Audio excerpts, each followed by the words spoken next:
The night he met her, the rain was coming down hard, like the sky itself had finally given up.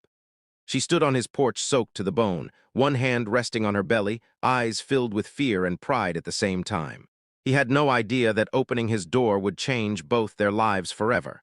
All he saw was a pregnant stranger with nowhere to go. What he couldn't see was the secret she carried, one that would test his kindness in ways he never imagined. Before we begin, if stories about kindness, second chances, and unexpected miracles touch your heart, take a moment to subscribe, like this video, and share your thoughts in the comments. It truly helps the channel grow and allows us to spread more uplifting stories here at Kind Chase Corner. Now, let's begin. Mike Harris was a single dad doing his best to survive. He lived in a small, worn-down house on the edge of a quiet Midwestern town. The paint on the walls was chipped, the porch steps creaked, and the roof leaked when the rain got heavy. But to Mike and his 8-year-old son, Ben, it was home. Mike worked long hours as a mechanic at a local auto shop. The pay wasn't great, but it was honest work. Every dollar went toward bills, groceries, and making sure Ben had what he needed. There was never much left over, but Mike believed in one thing deeply. If you had a little extra space in your heart, you shared it. That belief was tested on that stormy evening. When Mike opened the door and saw the young pregnant woman standing there, his first instinct was worry. She looked barely in her 20s, wearing an oversized hoodie and sneakers soaked through. Her hair clung to her face and her hands trembled as she spoke. "I'm sorry to bother you," she said softly. "I saw the sign about a room for rent. I don't have much money, but I really need a place to stay." Mike hesitated. He did have a small spare room. He'd put up the sign weeks ago, hoping to earn a little extra to help with expenses. But most people who came by either wanted something nicer or left when they saw the place. He looked at her belly, then at her tired eyes. "Come inside," he said finally. "You'll catch a cold standing out there." Her name was Lily. She didn't say much about her past, only that she'd left a bad situation and had nowhere else to go. She paid the first week's rent in cash, counting the bills carefully like every dollar mattered. Mike didn't ask questions. He'd learned that sometimes kindness meant respecting silence. Ben warmed up to Lily almost immediately.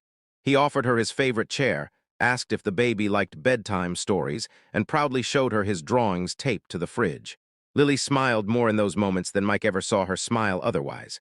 Life settled into a quiet routine. Lily helped around the house when she could. She cooked simple meals, folded laundry, and sometimes sat on the porch in the evenings, watching the sun go down. Mike noticed she had refined manners and spoke carefully like someone who'd been well educated. But he brushed it off. Everyone had a past. One night, Mike overheard Lily crying softly in her room.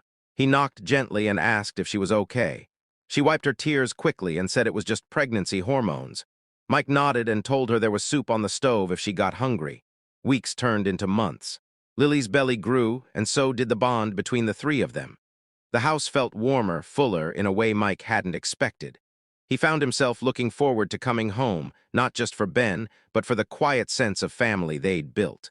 Then one afternoon, everything changed. A black luxury car rolled slowly down their street, standing out like a diamond in the dust. Two men in expensive suits stepped out and walked up to the house. Mike's heart pounded as he answered the door. "Is Lily Anderson here?" one of them asked. Lily froze when she heard her name. Her face went pale and her hand instinctively covered her belly.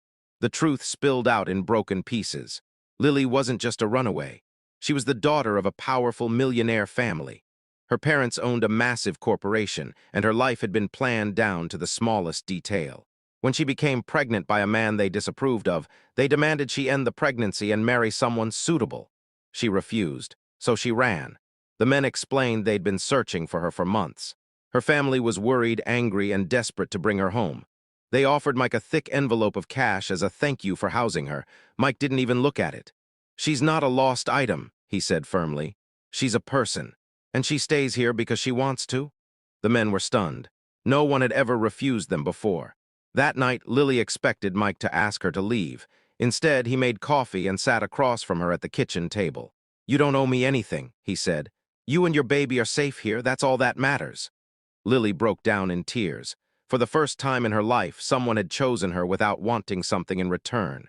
When Lily went into labor, Mike drove her to the hospital himself, gripping the steering wheel with shaking hands. Ben waited at home, pacing and praying in his own quiet way.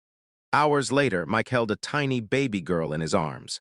Lily named her Grace because that was what had carried her through the darkest days. News of Lily's location eventually reached her family again, but this time things were different. Seeing how she'd been treated, how she'd found peace and strength, softened something in them. They came to visit not with demands but with apologies. Lily chose to reconnect on her own terms. Before she moved into a new place closer to the city, Lily did something no one expected. She paid off Mike's debts, quietly funded Ben's education, and helped Mike buy a better home, all without making it feel like charity. "This isn't payment," she told him. "It's gratitude." Years later, Mike would say that the greatest gift wasn't the money. It was the reminder that kindness, given freely, always finds its way back. Sometimes, opening your door to a stranger opens your life to a miracle. And maybe, just maybe, the smallest acts of kindness are the ones that change the world the most.